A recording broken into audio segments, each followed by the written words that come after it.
apresenta Check-up no rádio. Hoje recebendo aqui no nosso quadro Check-up no rádio o médico otorrino Dr. Marcos Galvão, que já deixou claro que hoje está aqui para responder toda e qualquer pergunta, né, que surge aqui através do nosso WhatsApp 992053030. Dr. Marcos, bom dia. Bom dia. Rapaz, Marcos Dantas hoje quer acabar comigo, viu? Toda e qualquer pergunta... Sobre a sua área, claro, né? Você jamais vai... Vamos maneirar aí no negócio. Por mais que você saiba, você jamais vai... as pessoas não vão mandar aqui pergunta aqui sobre ginecologia, sobre pediatria, que se bem que você responde sobre tudo, talvez, né? A gente dê até um pitaco, né? Como diz o outro. Mas lembrem que é ouvido, nariz e garganta. Pois é, gente. 992053030. Quando anunciei aqui na abertura do programa, já teve pergunta aqui que chegou aqui para Dr. Marcos. Inclusive, acho que essa aqui deve ser a pergunta que muitos dos nossos ouvintes gostariam de fazer, né? Como é que se trata a questão de pigarro e a partir de quando o pigarro ele deixa de ser normal? Pronto, vamos lá. Na verdade, assim, eu não vou lhe dizer que pigarro é normal. Pigarro é comum, né? Vez ou outra, um pouquinho de saliva cai ali na glote, que é o que a gente chama caiu no goto. E a gente sente a necessidadezinha de pigarrear. Não é normal, mas é comum. Eu gosto muito de explicar aos pacientes no consultório, de forma bem didática, para tentar esclarecer, que o pigarro tem duas grandes causas. Rinite e faringite, que é uma irritação que fica entre o nariz e a garganta.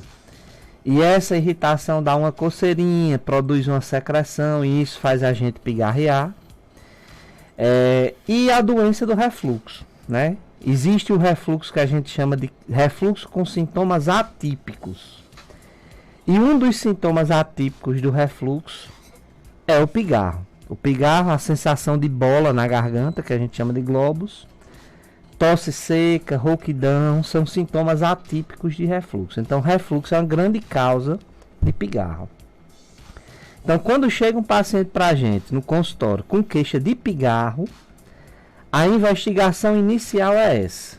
É investigar a faringite e a rinite, e se tiver tratar, geralmente tem, e investigar se existe refluxo e se esse refluxo está conseguindo atingir a laringe do paciente, que é nessa situação onde ele vai provocar o pigarro.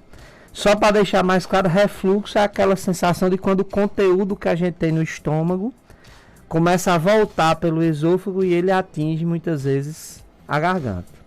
Então, basicamente é isso.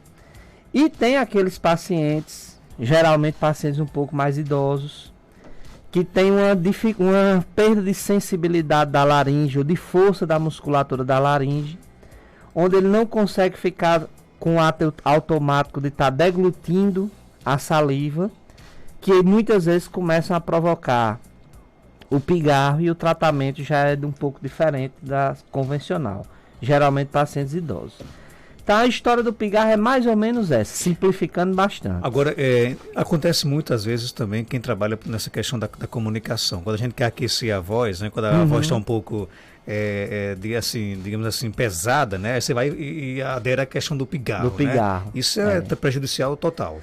Porque quando um profissional da voz, ou qualquer pessoa, faz o ato de pigarrear, ele provoca uma vibração excessiva das cordas vocais, e isso pode irritar a corda vocal e pode, inclusive, começar a deixar ele um pouquinho rouco e acabar prejudicando o trabalho do dia. Há como se livrar dessa mania do pigarro? Na verdade, assim, quando é uma mania, né, o psicogênico, o trabalho é com o psicólogo.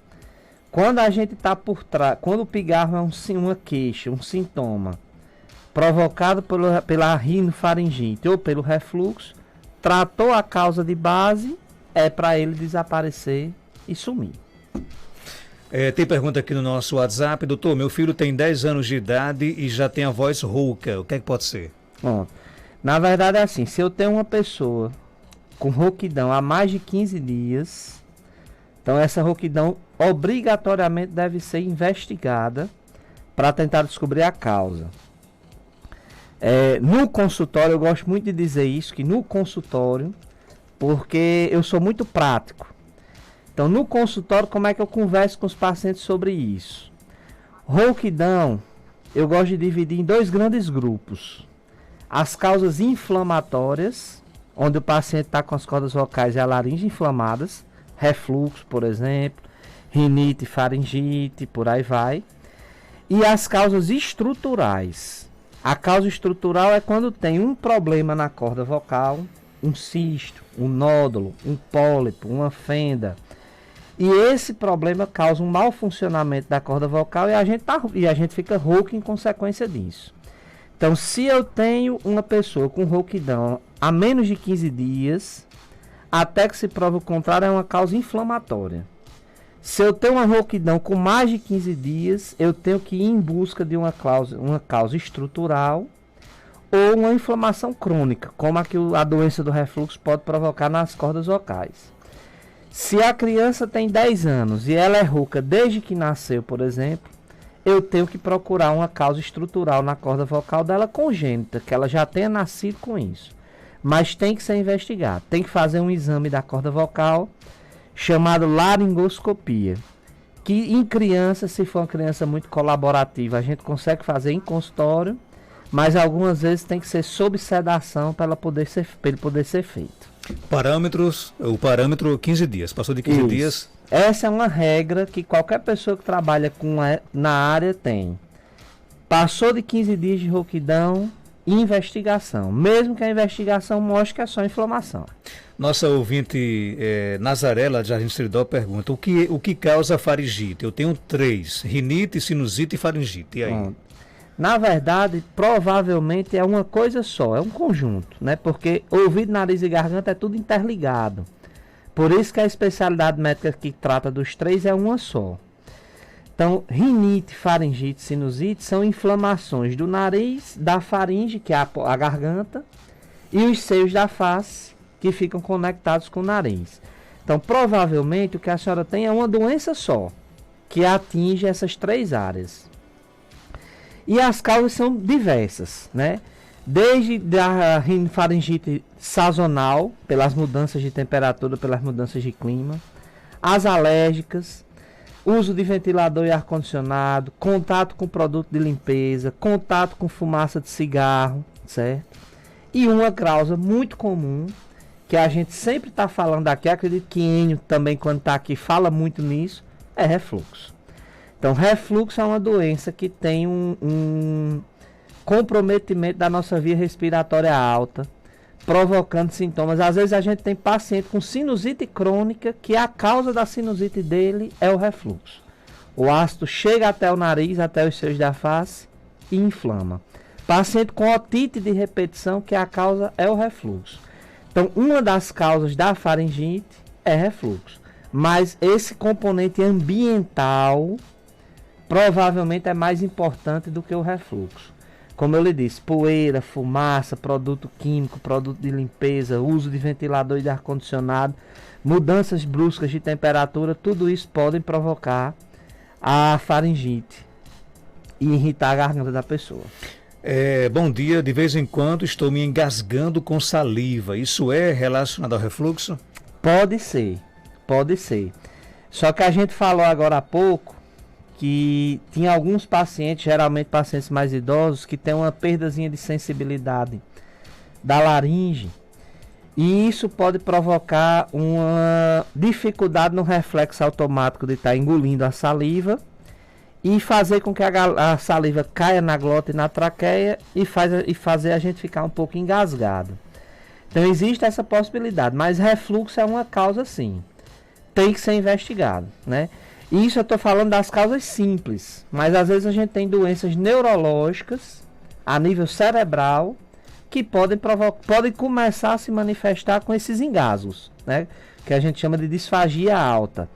Então sempre tem que ser investigado. Bom dia, gostaria de saber se esse problema que vou narrar é de competência do otorrino. Eu estou sempre com a sensação de catarro. Tento escarrar e não sai nada, mas fica sempre a sensação de ter algo na garganta. Não tive Covid nem gripe, já lavo meu nariz com soro por indicação do Dr. Marcos Galvão, num programa que escutei, mas não melhora. E aí? Rapaz, soro é o melhor remédio do mundo pro nariz e pra garganta. Mas vamos lá. Provavelmente o que o senhor tem é da competência do otorrino, sim. Essa sensação de que tem algo preso na garganta, a gente chama de globus faríngeo. É uma sensação de que tem um corpo estranho na garganta, que tem paciente que diz que foi depois que comeu um peixe e acha que ficou uma espinha. Tem paciente que diz que foi depois que se entalou com cuscuz. E tem paciente que reclama dessa sensação e não consegue atribuir uma causa. E muitos dizem isso. Olha, eu tento colocar para fora, tento e não consigo. Na verdade, geralmente, o que é que está acontecendo? Aquele paciente está acometido de uma faringite, certo? A garganta dele está irritada, inflamada, só que é uma inflamação mais discreta, que não chega a provocar dor. Mas quando ela está irritada, ela fica edemaciada, ela fica um pouquinho inchada, pouco, discreto. E a sensação que ele tem é só de ter alguma coisa, um corpo estranho na garganta. Então isso pode ser faringite de causa ambiental e pode ser refluxo também. Como eu disse agorinha, um dos grandes sintomas atípicos do refluxo é o globus faríngeo. É a sensação de que tem uma bola presa na garganta que não desaparece. Quando a gente vai investigar, muitas vezes encontra o refluxo laringofaríngeo, que é o refluxo com sintomas atípicos. Tem outro quadro que pode provocar muito isso, que é o quadro de ansiedade, né?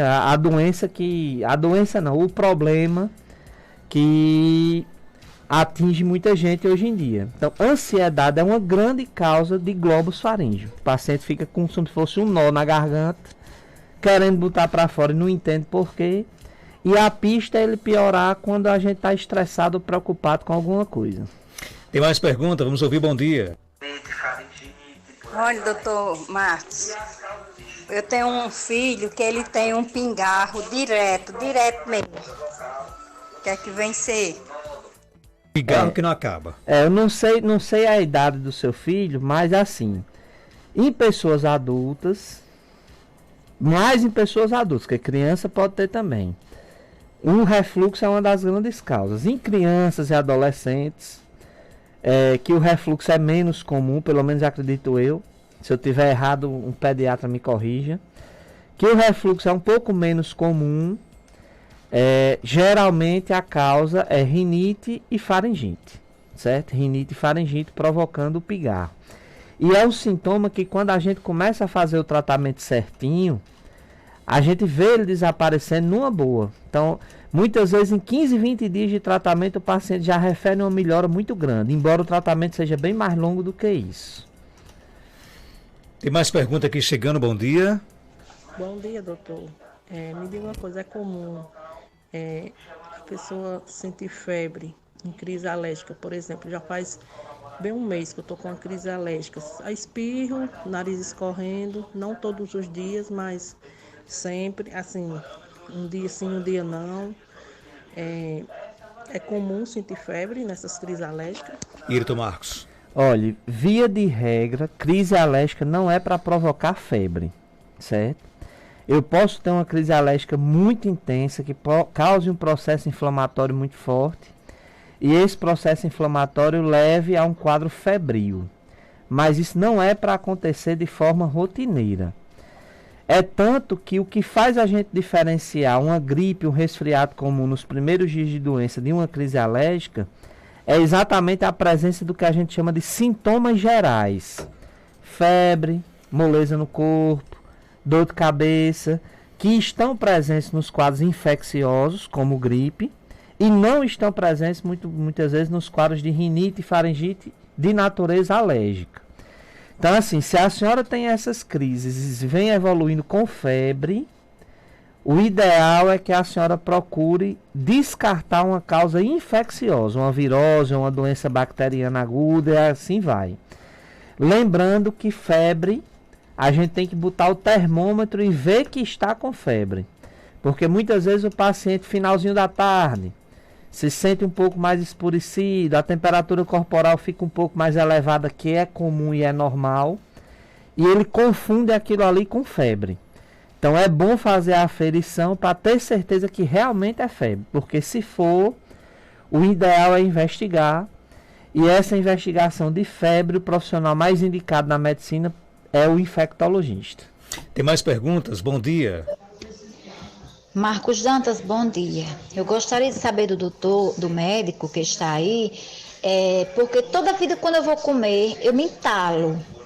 E é preciso eu tomar água e passo o dia todo tendo soluço. Eu e minha filha, ela tem 7 anos e ela tem soluço o dia todo e eu também. Isso é normal ou não é? É Vitória, daqui de Jardim de Seridó. Eu escuto seu programa todos os dias. Um abraço, minha conterrânea Vitória, aí. O povo de Jardim prestigia mesmo o homem. Vitória, na verdade é assim, normal não é, certo? Normal não é. Essa sensação de entalo, ela, quando o paciente refere isso pra gente, a gente tem a sensação de empachamento, por exemplo, quando a gente come e sente aqui no meio do peito, como se tivesse algo enganchado, vamos dizer assim, ou pode ser o glóbulo faríngeo, com a sensação de bola na garganta. Nessa situação, a melhor coisa a fazer é uma endoscopia digestiva, certo? Para ver como é que está a anatomia até da laringe, da faringe, que não é o melhor exame para ver, mas ele consegue ver, o esôfago e o estômago, para ver se existe alguma causa nessa região que possa estar provocando esse entalo.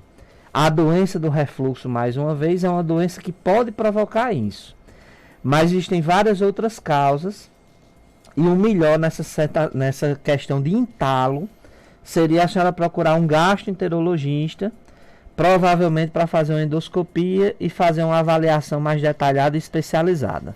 Mais pergunta, doutor, sobre infecções recidivas do ouvido, pode ser pelo uso demasiado de fone de ouvido?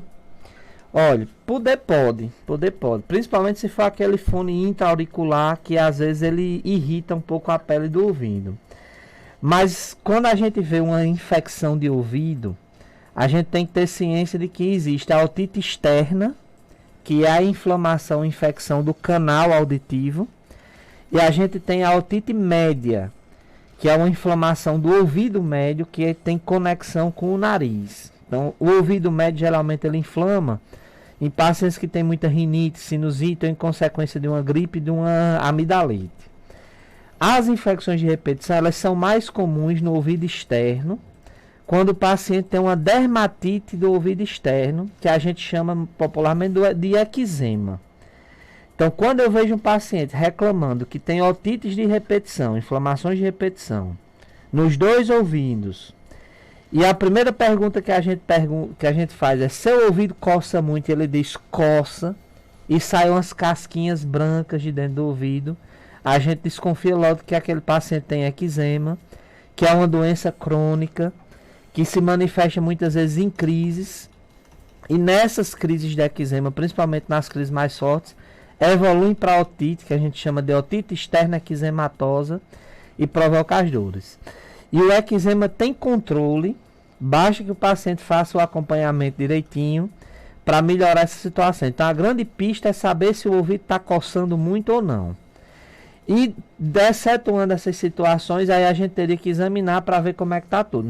Na verdade, a gente sempre tem que examinar para poder ver direitinho, porque várias doenças têm sintomas incomuns.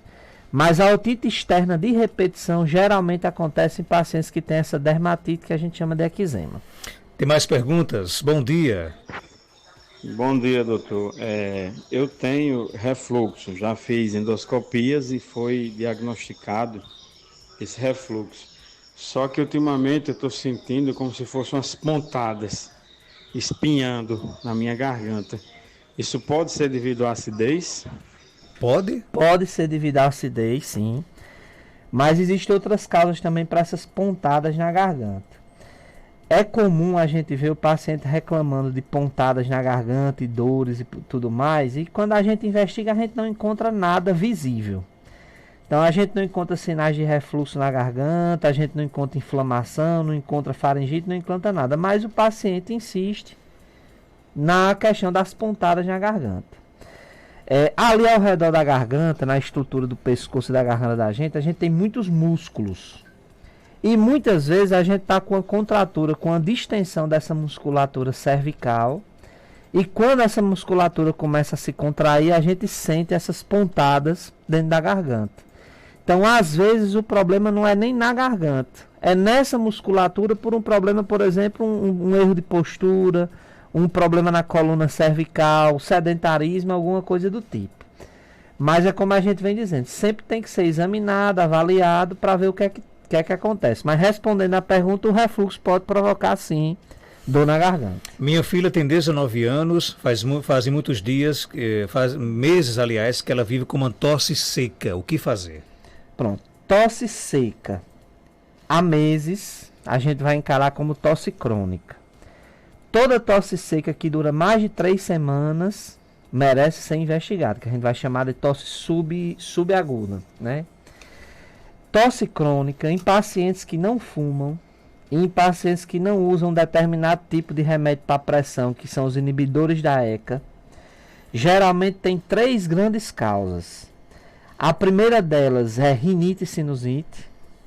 Produz secreção na face, essa secreção fica escorrendo por trás para a garganta e faz a gente tossir. A segunda delas é doença do refluxo, né? Aqueles sintomas atípicos que a gente vai falando aqui. E a terceira causa é asma, ou a tosse variante de asma, que geralmente é um quadro de asma que se manifesta onde o paciente não reclama tanto de falta de ar, mas tem essa tosse bem insistente. Então, todo paciente que chega num consultório de um médico para investigar uma tosse seca com mais de 21 dias, a gente tem essas 3 grandes causas para pesquisar. Rinite e sinusite, que é a principal, doença do refluxo e asma. Doutor, tenho constantes crises de espirros simultâneos e logo após os espirros a garganta fica com pigarro e meu nariz fica com coriza. É um ciclo. Pode ser rinite ou sinusite? É mais fácil ser rinite, né? A gente já até comentou aqui outras vezes que como o nariz ele tem uma conexão com a face, com os seios da face, é muito difícil a gente ter um quadro de rinite sem ter inflamação nos seios da face também. Então, conceitualmente, rinite é a inflamação do nariz e sinusite é a inflamação dos seios da face. Mas os dois são complexos, eles funcionam interligados. E na verdade, nessas crises de espirro, a gente tem irritação da garganta, da faringe, tudo vai ficar irritado. E o que é que significa espirro? Significa que seu nariz está incomodado, está irritado, está inflamado com alguma coisa, que pode ser de natureza alérgica ou não.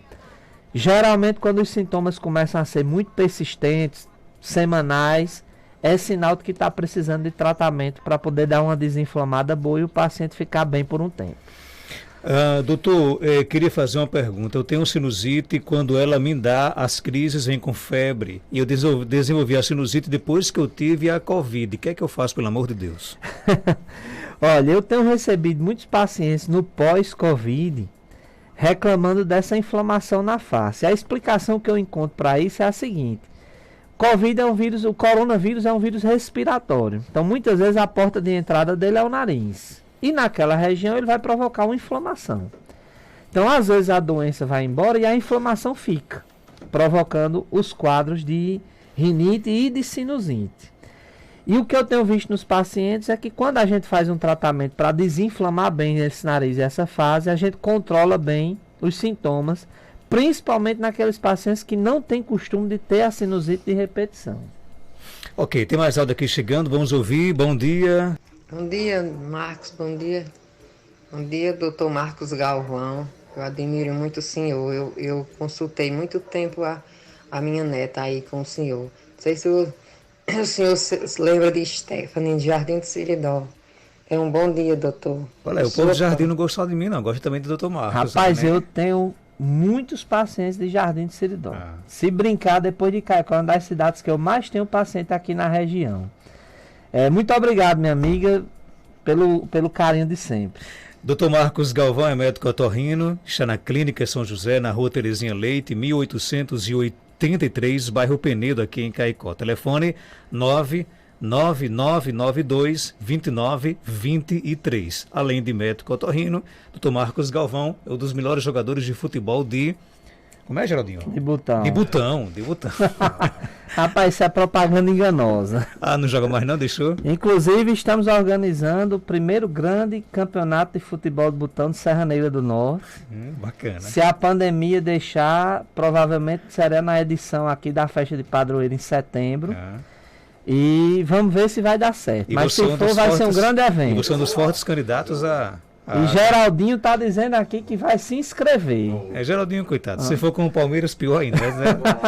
Um abraço, doutor Marcos. Um abraço, tchau. São 7h43, confirmando 7h43.